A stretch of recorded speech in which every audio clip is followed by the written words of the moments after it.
asked you this question last week when I ran into you after Gillette's annual meeting, but I choked. So now there's no pressure, here goes. In the years, from my reading, in the years from 1956 through 69, you achieved the best results of your career quantitatively, 29% annually against only 7% for the Dow. Your approach then was different than now. You looked for lots of undervalued stocks with less attention to competitive advantage or favorable economics and sold them rather quickly.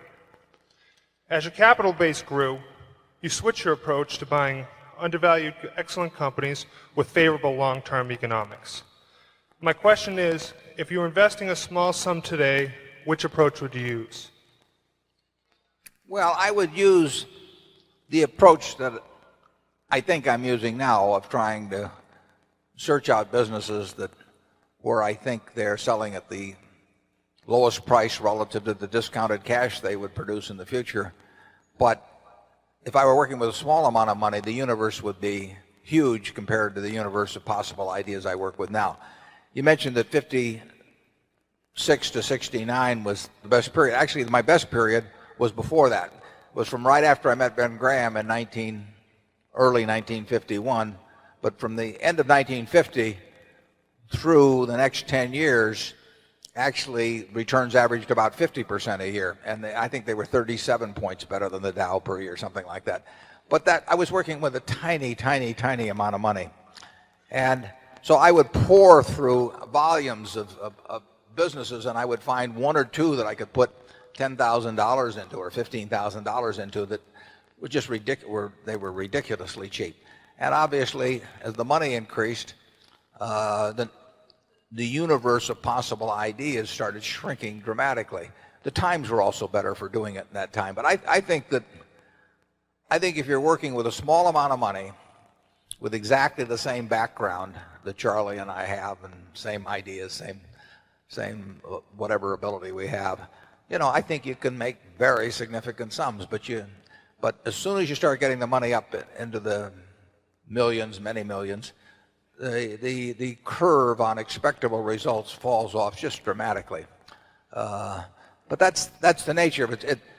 You've got to, when you get up to things you can put millions of dollars into, you've got a lot of competition looking at that, and they're not looking as I did when I started. When I started, I went through the pages of the manuals page by page. I mean, I probably went through 20,000 pages in the Moody's Industrial, Transportation, Banks, and Finance manuals. And I did it twice. And I actually, looked at every business. I didn't look very hard at some. Well, that's not a practical way to invest tens or hundreds of millions of dollars.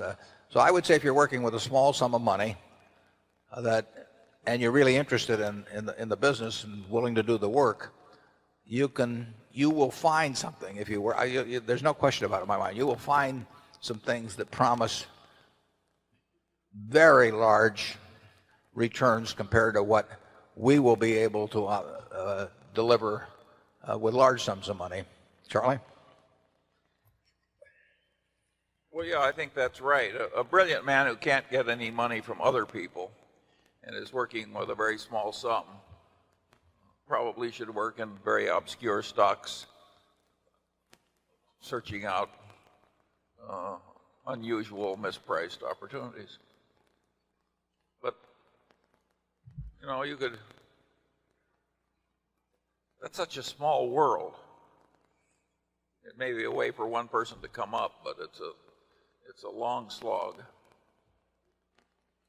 Yeah, most smart people, unfortunately, in Wall Street figure that they can make a lot more money, a lot easier, just by one way or another,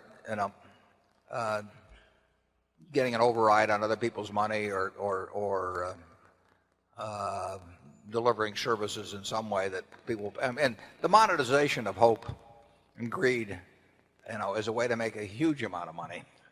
And right now it's just take hedge funds. I mean, I've had calls from a couple of friends in the last month that don't know anything about investing money. They've been unsuccessful and everything else. And, one of them called me the other day and said, well, I'm forming a small hedge fund, 125 million he was talking about. Like the thought that since it was only 125 million, maybe we ought to put in 10 million or something of the sort. I mean, if you looked at this fellow's Schedule D on his 1040, for the last 20 years, you'd think he ought to be mowing lawns. But Yeah.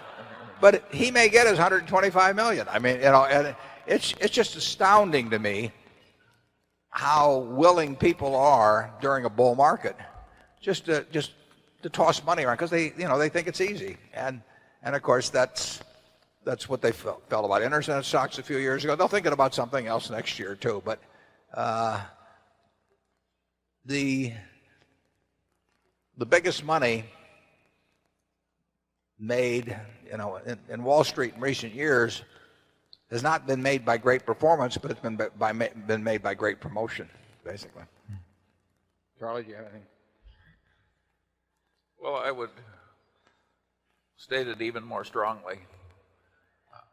I think the current scene is obscene.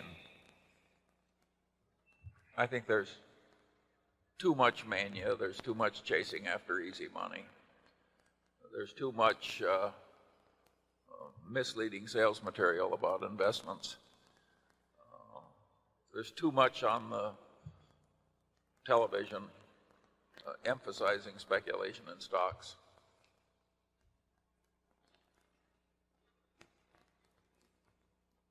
Zone 7.